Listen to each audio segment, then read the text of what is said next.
Hey, Bethel Church, it's Pastor Ethan here, and it is day 14 of our Devo in our prayer and fasting time. And so, congratulations to you. You have made it to the day 14 mark.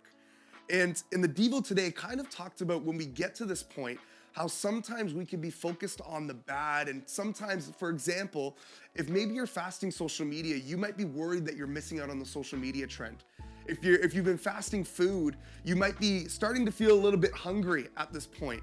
And the Devo talked about that when these doubts creep in, that we need to start focusing on God more. And it reminds me of the story of when I was in grade 9 and I played baseball. I remember I was going through this really rough time in my baseball season where I couldn't get anything going. And I had two sides that I could listen to. I could rather listen to my coach, who saw the good in me and wanted to help me improve, or I could listen to my teammates and some other people that didn't speak too highly and said that I should just quit and give up. And so I remember I decided to listen to my coach, and in that season, I listened to my coach's advice, I took his word and I practiced with him. And I actually ended up improving. I saw the improvements in my life because I decided to focus on the good rather than focus on the bad. And Paul writes about this exact situation in 1 Corinthians where he says to keep every thought captive.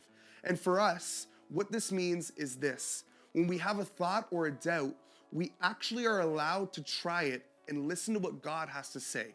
We are supposed to ask ourselves, what does God say about the situation that I'm in?